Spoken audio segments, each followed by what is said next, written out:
नमस्कार, मैं सुनील कुमार। स्वागत आप सभी का अपने YouTube चैनल अभिप्रेरणा ई क्लासेज में। दोस्तों, जो आज का फर्स्ट ग्रेड का जो पेपर केमिस्ट्री का वो हो चुका है और इसमें अपन बात करेंगे शिक्षा मनोविज्ञान से संबंधित जो क्वेश्चन आए एवं ICT से संबंधित एवं जो प्रतिमान है उससे संबंधित प्रश्नों की अपन बात करते हैं। तो देखिए, पहला क्वेश्चन है इसमें, मानव विकास कुछ सिद्धांतों का अनुसरण करता है, निम्नलिखित सिद्धांतों में से कौन सा सही नहीं है। यहाँ पे देखिए, विकास वातावरण एवं अंत्यक्रिया के मध्य अंत्यक्रिया का उत्पाद है, तो ये कथन भी सही है यहाँ पे। दूसरा, विकास सतत प्रक्रिया है। फिर विकास विशिष्ट से सामान्य की ओर गमन करता है, तो ये कथन यहाँ पर गलत है। और फिर चौथा ऑप्शन है, विकास के विभिन्न पक्ष अंतर संबंधित है। विकास के जो विभिन्न पक्ष है, ज्ञान संज्ञानात्मक या अपन कह सकते हैं शारीरिक, मानसिक, सामाजिक पक्ष, ये एक दूसरे से स्वतंत्र न होकर अंतर संबंधित है, जबकि यहाँ पे ये कथन गलत है। आपको यहाँ पे गलत पूछा गया है। तो क्योंकि जो विकास है विशिष्ट से सामान्य की ओर नहीं चलता, बल्कि सामान्य से विशिष्ट की ओर चलता है। आगे देखिए,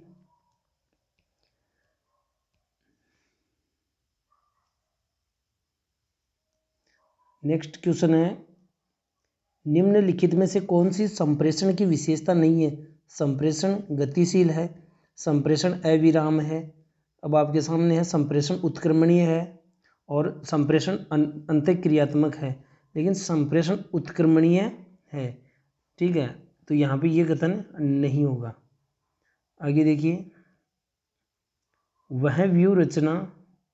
वह शिक्षण व्यू रचना जिसमें कक्षा में विभिन्न बुद्धि स्तर के विद्यार्थी मिलकर छोटे छोटे समूहों में रहकर अधिगम करते हैं कहलाती है। इसमें है एक तो पद अधिगम, सेकंड है मस्तिष्क उद्वेलन, 3 नंबर आपके सामने सहकारी अधिगम और 4 नंबर है पदानुक्रम अधिगम। तो इसका सही हो जाएगा सहकारी अधिगम।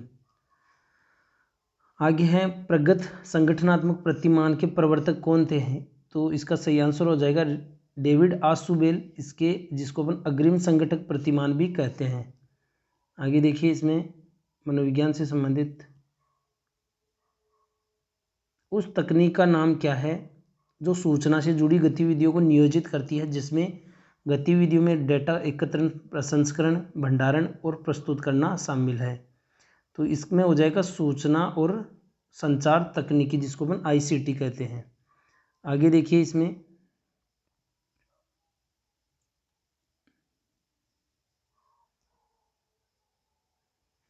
शिक्षण अधिगम प्रक्रिया के दौरान श्रव्य दृश्य सामग्री की उपयोगिता को अपने अनुभव शंकु द्वारा किसने वर्णन किया। तो इसका सही हो जाएगा एडगर डेल। आगे देखिए, निम्नलिखित में से कौन सी तकनीक कंप्यूटर सहाय अनुदेशन के क्रियान्वयन हेतु उपयोगी नहीं है। तो यहाँ पे आपके सामने ऑप्शन है, हार्डवेयर तकनीक, सॉफ्टवेयर तकनीक, कोर्सवेयर तकनीक एवं प्रशिक्षण मनोविज्ञान तकनीक। तो इसका सही आंसर हो जाएगा 4 नंबर। आगे देखिए, निम्नलिखित में से कौन सा नैतिक विकास की अवस्था कोहलबर्ग द्वारा प्रदत्त परंपरागत स्तर के अंतर्गत आता है। तो एक है यहाँ पे आत्मकेंद्रित निर्णय, आत्मकेंद्रित जो है इसके अंतर्गत आता है। पश्च परंपरागत, ये कन्वेंशन लेवल की आपको बात कर रहे हैं, तो कन्वेंशन लेवल के अंतर्गत ये आता है पोस्ट कन्वेंशनल के अंतर्गत। ठीक है, तो ये भी नहीं होगा। फिर है परस्पर एक रूप अभिमुखता, तो इसका सही आंसर हो जाएगा 2 नंबर, यानी परस्पर एक रूप अभिमुखता, ये इसके अंतर्गत आ जाता है। दंड तथा आज्ञा पालन अभिमुखता, ये जो है पूर्व नैतिक अवस्था प्री कन्वेंशनल के अंतर्गत, और ये सार्वभौमिक ये आ जाता है पोस्ट कन्वेंशनल के। तो क्वेश्चन नंबर जो 84 है उसका सही आंसर हो जाएगा 2 नंबर। आगे देखिए, मैकडूगल के अनुसार निम्नलिखित में से कौन सी मूल प्रवृत्ति और संवेग का गलत संयोजन है। आपको ये पहले वाला तो मूल प्रवृत्ति और ये जो दूसरा वाला संवेग का क्रम होना चाहिए या अपन एक दूसरे से जुड़े होना जरूरी है। तो जब भय संवेग उत्पन्न होता है तो उसकी प्रवृत्ति होती है पलायन, क्रोध संवेग होता है तो उसकी मूल प्रवृत्ति होती है युयुत्सा, फिर घृणा संवेग उत्पन्न होने पर उसकी मूल प्रवृत्ति होती है निवृत्ति। लेकिन यहाँ पे जो चौथा कथन है जिज्ञासा और यहाँ पे करुणा, तो जिज्ञासा जो मूल प्रवृत्ति है किसकी कौन से संवेग की है, इसका संवेग होगा आश्चर्य संवेग। तो इसका क्वेश्चन नंबर 86 का सही आंसर हो जाएगा 4 नंबर। आगे देखिए इसमें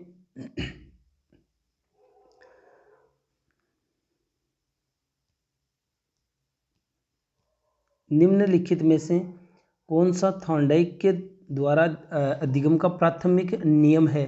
तो ये शास्त्रीय गौण नियम के अंतर्गत है। यहाँ पे तत्परता का जो नियम है ये इसके मुख्य या प्राथमिक नियम के अंतर्गत आ जाता है। तो क्वेश्चन नंबर 88 का हो जाएगा 2 नंबर। आगे देखिए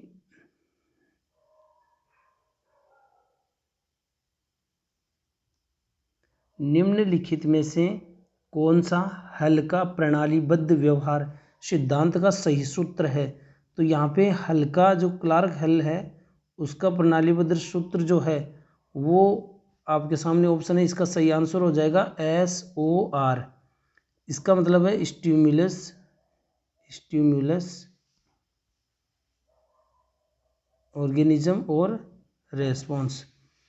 ठीक है, वैसे इसके जनक तो वुडवर्थ कहलाते हैं, लेकिन इसका समर्थन करने वाले क्लार्क हल थे। इसका समर्थन करने वाले कौन थे, क्लार्क हल थे।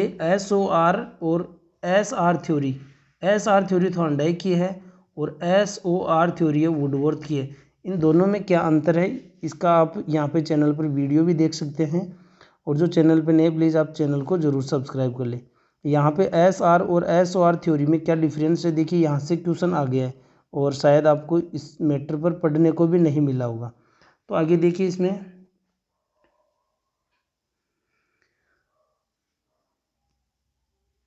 निम्नलिखित में से कौन सा संवेगात्मक बुद्धि का घटक नहीं है।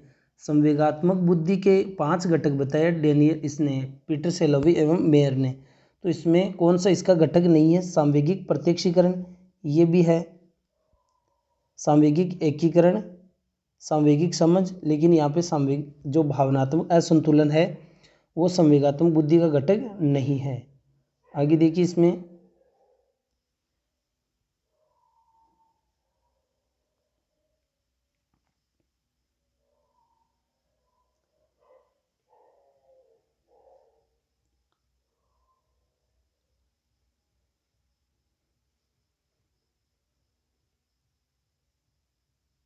हाँ, निम्न में से कौन सा प्रणाली उपागम का पद नहीं है।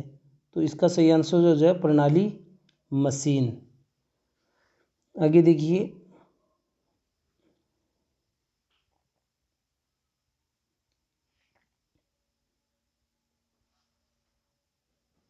निम्नलिखित में से कौन सी मानसिक रूप से स्वस्थ व्यक्ति की विशेषता नहीं है। तो इसके अंतर्गत सांवेगिक संतुलन ये भी इसकी विशेषता है, सामाजिक रूप से अनुकूलन ये भी सांवेगिक रूप से अपन कह सकते हैं मानसिक रूप से स्वस्थ व्यक्ति की विशेषता है। आशावादी दृष्टिकोण लेकिन अधीरता इसकी विशेषता नहीं है। कुछ क्वेश्चन जो प्रश्न का लेवल की बात करें तो सरल है लेवल, और कुछ क्वेश्चन थोड़े से डिफिकल्ट है, बाकी एवरेज देखिए तो प्रश्नों का लेवल अच्छा है। इसमें निम्नलिखित में से कौन सी ब्रूनर द्वारा प्रदत्त संज्ञानात्मक विकास की सर्वोच्च अवस्था है। जो ब्रूनर है ये निर्मितवादी इनको अपन कहते हैं, और इन्होंने संज्ञानात्मक विकास को एक क्रमिक प्रक्रिया माना है। जैसे जीन पियाजे ने संज्ञानात्मक विकास की 4 अवस्थाएं बताई है, वैसे ब्रूनर ने अपने सिद्धांत में 3 अवस्थाओं की बात की थी। जो पहली अवस्था है अपन कह सकते हैं पहली अवस्था ये है, और दूसरी अवस्था ये है, और तीसरी अवस्था ये। अगर आपको इसका क्रम पता होता तो ये आपका क्वेश्चन सही हो सकता। तो इसमें जो सबसे उच्च की बात की गई है तो इसके अंतर्गत हो जाएगा सिंबलिक स्टेज, यानी इसका सही आंसर हो रहा है यहाँ पे सबसे उच्च स्तर है वो है प्रतीकात्मक अवस्था। यहाँ पर बालक शब्दों के द्वारा अपनी बात को रखने में सक्षम हो जाता है। तो 121 में हो जाएगा 2 नंबर। आगे देखिए निम्नलिखित में से कौन सी पूछताछ प्रशिक्षण प्रतिमान की संरचना की द्वितीय अवस्था है। आपके सामने ऑप्शन है समस्या का सामना करना, पुष्टिकरण के लिए आंकड़ों का संग्रह, 3 नंबर है समाधान या कारण का प्रस्तुतिकरण, और 4 नंबर है पूछताछ प्रक्रिया का विश्लेषण। तो ये शायद ही किसी स्टूडेंट का सही हो। इसका सही आंसर हो जाएगा 1 नंबर समस्या का सामना करना। 124 नंबर उसका सही आंसर हो जाएगा 1 नंबर। आगे देखिए इसमें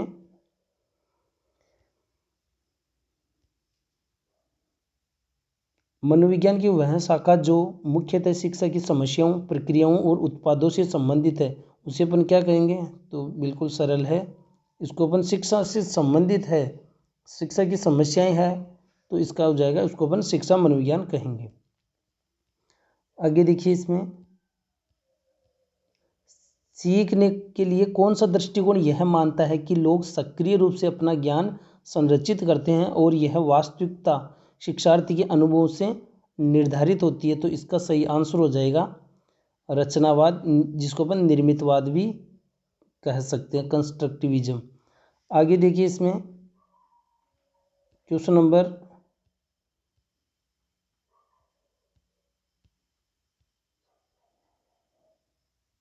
'संज्ञानात्मक विकास के सामाजिक सांस्कृतिक सिद्धांत के प्रतिपादक कौन थे?' तो इसका सही आंसर देखिए, वैसे अपन बात करें निर्मितवादी के अंतर्गत पियाजे भी आता है, ब्रूनर भी, लेकिन आपको किसकी बात कही है? सामाजिक सांस्कृतिक निर्मितवाद। तो इसका सही आंसर हो जाएगा 3 नंबर लेव वाइगोत्स्की।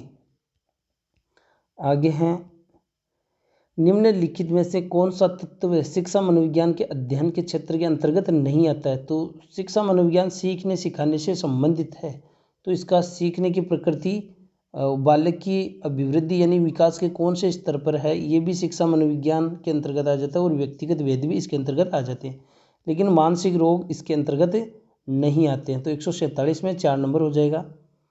और ये थे इसमें कुल मनोविज्ञान और ICT से संबंधित महत्वपूर्ण प्रश्न। तो जो भी चैनल पे नए हैं प्लीज़ आप चैनल को जरूर सब्सक्राइब कर लें, और शिक्षा मनोविज्ञान से संबंधित टेस्ट सीरीज और वीडियो आप देखना चाहते हो तो यहाँ पे आपके लिए उपलब्ध है। धन्यवाद।